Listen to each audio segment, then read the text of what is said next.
Itu pondoknya Mbah Mun dan pondok Lirboyo. Padahal sing imami Mbah Mun. Itu separuh santri nak bangun bersalam ya bukan, separuh, hampir separuh. Dan dia nggak pernah ditegur. Lirboyo, padahal imami kiainya, itu separuh ya. Bukan. Kalau selama saya sholat yang sarang ya rata malah wiridan, agar bersalam ya melayu. Karena wiridan itu tidak wajib. Bangun rawani wajib. Ya makanya sajane aku ya seneng do melok kabeh, tapi wajibno ya rawani. Ora wajib kok di. Wajib. Nah kalimat itu yang dimanfaatkan anak-anak tadi. Ternyata di Uzbekistan, daerahnya Imam Bukhari, saya punya kawan yang dokternya di Uzbek. Itu di masjid jamaknya gitu, kalau ada sholat ya separuh wiridan, separuh bukan. Ternyata itu sanadnya mutasil. Karena sing wiridan jagani riwayat, nak Nabi mau sekian-sekian setelah sholat. Sing ora wiridan jagani memang separuh sahabat ya tidak wiridan. Bahkan pernah ada yang wiridan terus Nabi ya ditegur. Nah ini kan masalah tadi karena konstitusi ilmu harus dijaga. Bukti kalau wiridan sunat ya biar tetap ada yang melakukan. Bukti kalau itu tidak wajib ya biar tetap ada yang meninggal. Itu namanya konstitusi. Jadi UUD-ne hukum panjang ngono.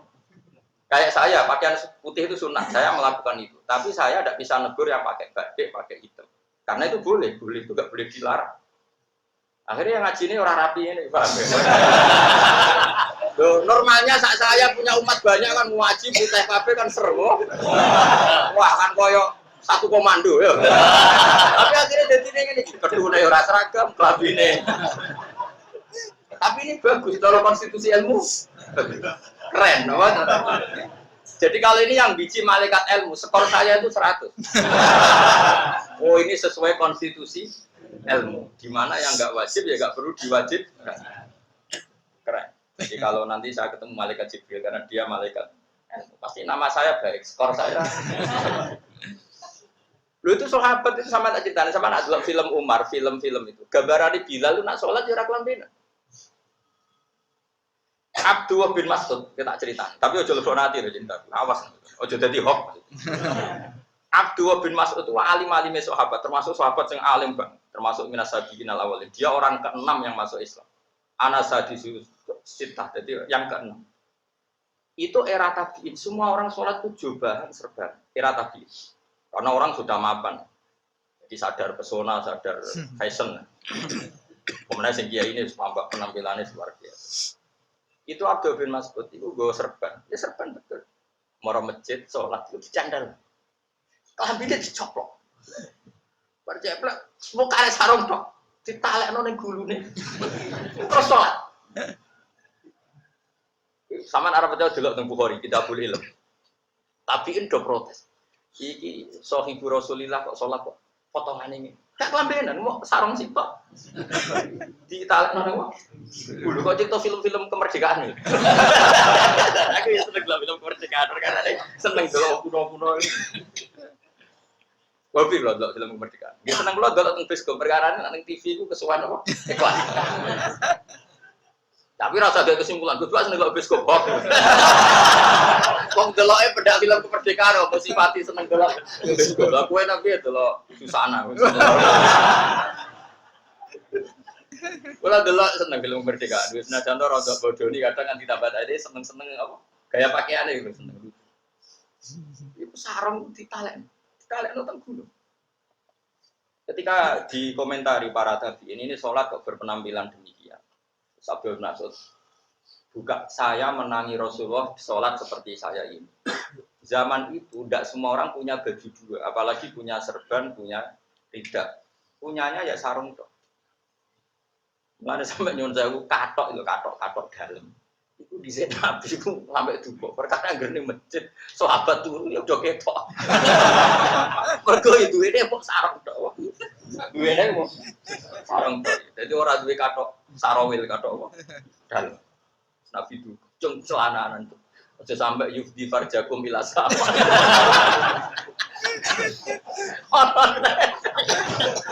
Wong wedok iku mampu. Mampu iku imame iku wis ditalekno ning dhuwur, sarunge rapati dhuwur. Bareng sujud ketok bokong. Lah bareng berjamaah takok. Ya ana sahabat sing usil takok. Piye imame mau piye? Tapi lucu. Jadi itu kenapa macane kira Quran wis gak maido, tapi pemandangannya walakin usturu istaqori ikum iku lho pokoke iku tutup. Akhirnya Abdul Qadir itu buka cerita dhisik iku salat ya wis ngene iki. Nak nganti penampilan koyok kowe iku mbok arani wajib kok repot. Kowe sambarno. Ngene iki ben tetep sunat tapi barno ana sing ora nglakon. Iku baru fatwa Abdul Qadir. Misale saiki umpama zaman ulama dhisik salat jubahan serbanan kabeh. Terus suwe-suwe nyongkone ngono iku syarat sae salat. Akhire kernet ra iso salat, penjaga Indomaret ra iso salat, Pak polisi wae dhuwur pelayan golek jubah. Pak Satpam yo pelayan golek jubah.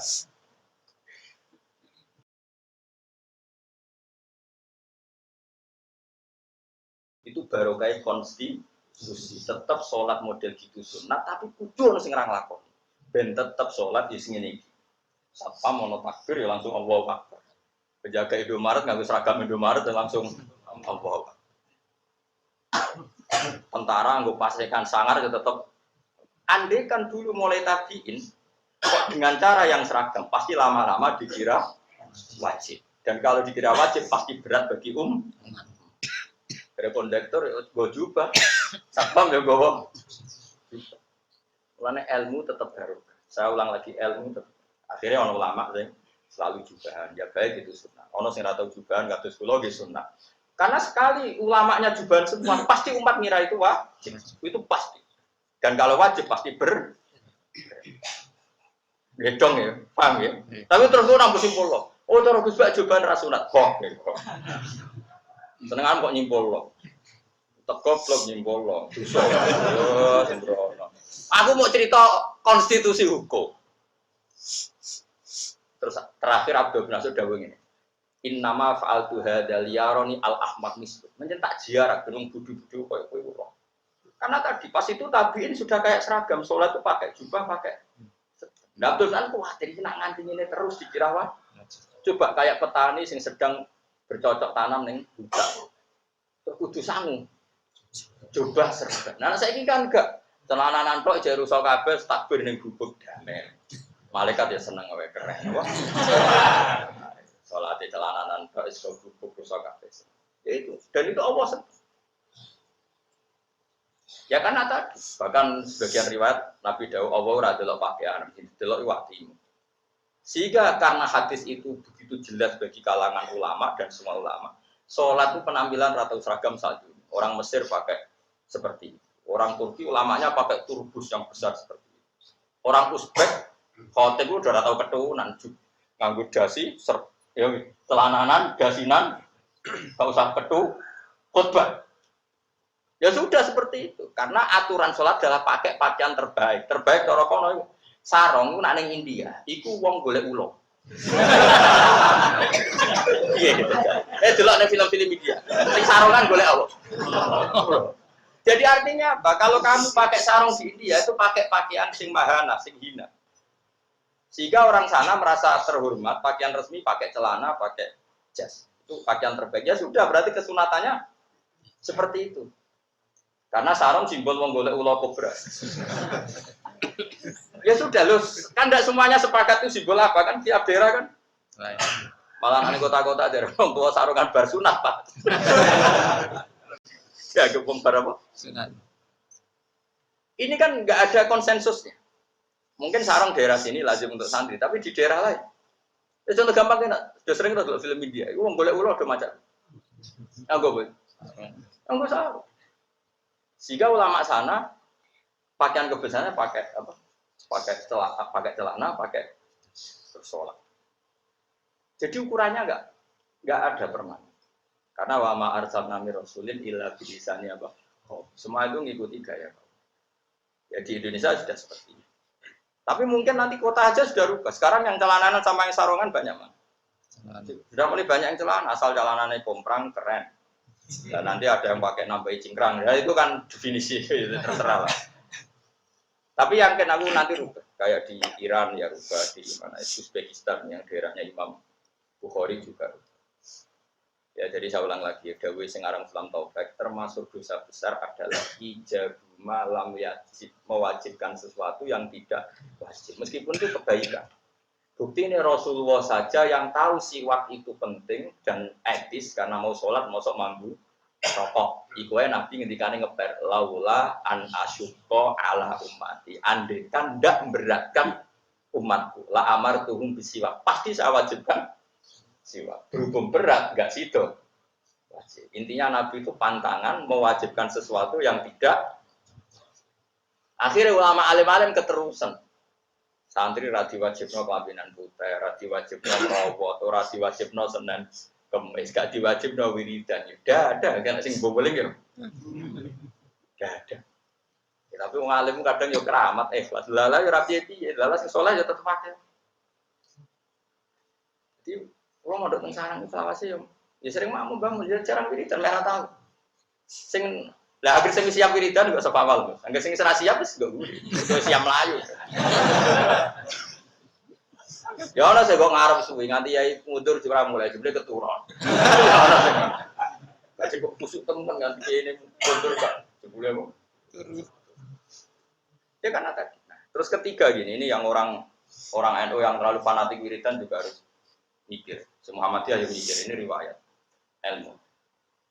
Dugaannya Ibnu Hajar al-Asqalani, Nabi merubah posisi itu tidak karena kesunatan, tapi karena maklumat. Ini dugaannya Ibnu Hajar al-Asqalani yang menyari hukum. Rumah tenan. Kok kira cocok gak apa-apa? Misalnya sampean NU ra cocok ra apa-apa, Muhammadiyah cocok ra apa-apa. Tapi jogeman ra cocok mek wong alim. Itu peringatan. Nabi itu kalau sholat kan madhep kiblat, ya sepakat ya. Nah cara Indonesia madhep mulon. Enggak cuma Nabi nek sholat madhep mulon keliru. Nanti orang kowe bocah kok sekali nyimpulno. Nabi nek sholat madhep kiblat. Ya aja benar Nabi nek sholat madhep. Ora Mekah Madinah ku ora mulon ngetan. Kalau gitu. Nggih. Sembrono.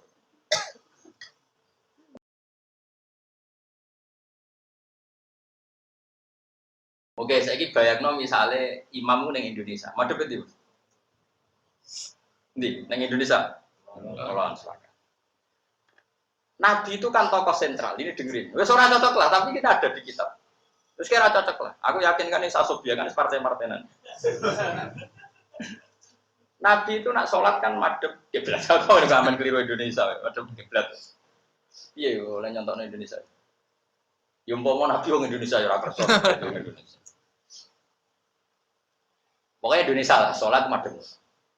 Nabi itu karena tokoh sentral, seorang lagi Nabi itu karena tokoh sentral. Itu orang 3 kilo, 4 kilo dari Masjid Nabawi itu semuanya ingin ke Nabi menjadi makmum.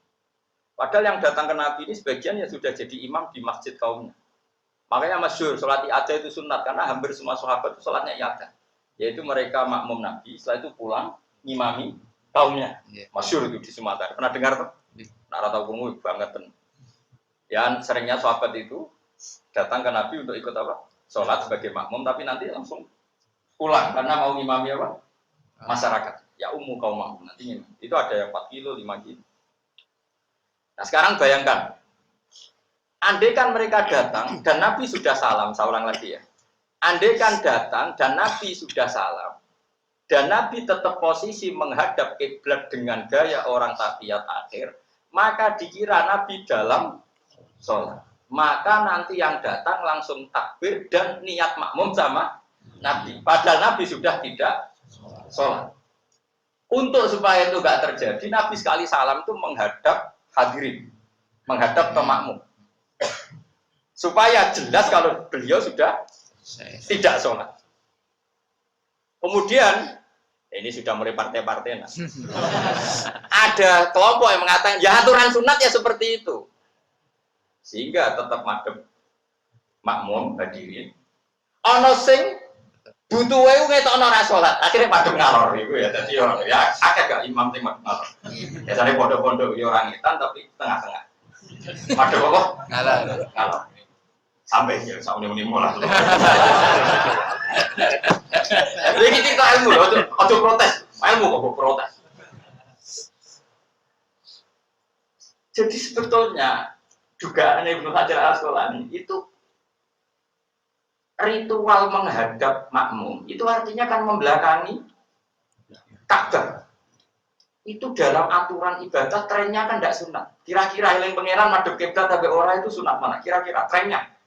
Nah, ini kan aneh, ada wiridan justru tidak madhep. Ini kan nyulayani tren hukum. Cara wong sing pakar hukum kan ngerti. Paham tenan ta? Pucuk uga kira paham. Kira-kira tren ibadah itu sunat madhep kiblat atau sunat ngungkuri kiblat? Kok sampai Nabi dalam posisi ngungkuri kiblat pasti ada 5 makna akhir, ada makna lain yaitu memastikan kehadirin kalau beliau sudah ada sholat. Takutnya nanti yang teko kalau Nabi dalam posisi madhep kiblat dikira Nabi masih sholat kemudian takbir berposisi makmum. Nah kalau itu yang terjadi sholatnya orang makmum tadi tidak sah karena menggantungkan sholat sama orang yang sudah ada sholat. Itu dalam fikih kan berat hukumannya. Menggantungkan sholat sama orang yang sudah tidak sholat. Sehingga Nabi madhep, madhep ngetan Nabi madhep makmum, contoh ngetan dikeliru gitu. Sehingga Nabi madhep makmum, cara Ibnu Hajar dianggap maklumat kalau beliau sudah sholat. Jadi ini bukan urusan ritual ibadah, ono wiridan sing kesunatane madhep ngetan. Madhep makmum. Kan orang Indonesia. Yo clear ya. Yo kita dalet kabeh. Oh, tak warai dadi wong alim berarti keren ya. Nah, berhubung motifnya seperti itu, ono sing nyeparo mau tempat dulu. Kalau mulon ra gelem ngetan. Mergo serok nak ngetan mesti dituduh. Terus kalau ada ngetan sih wah iki 02 tak 1 ya. Tengah-tengah. Oh, ibadah berpengeran kok diperhitungkan. Ya clear ya. Nah, saya kira takut. Lah iku Gus, nek imam sing tetep madhep ngulon, nek kan gak nabi, imam sing tetep madhep ngulon. Ya keben mergo dekne ora tokoh sing. Akhire ngomong astagfirullahaladzim, maghrib wiridan bukti ora. Mulane cara Ibnu Hajar Al-Asqalani, kalau takal nama bisain akhir, andai kan ngomong apa saja yang menunjukkan dia sudah tidak sholat, itu pun mendapatkan kesunatan ini. Karena butuhnya hanya untuk memaklumatkan. Makanya Nabi nyuruh kadang mau ngatik kok. Kadang seakan-akan mau pulang, nggak sudah pulang. Butuhnya memastikan kalau beliau sudah. Karena kalau dikira masih sholat, nanti ada orang yang memakmum sama beliau. Berarti makmum sama orang yang sudah ada sholat. Itu dalam disiplin fikih, makmum sama orang yang tidak sholat kan tidak boleh. Jelas ya? Ya clear ya?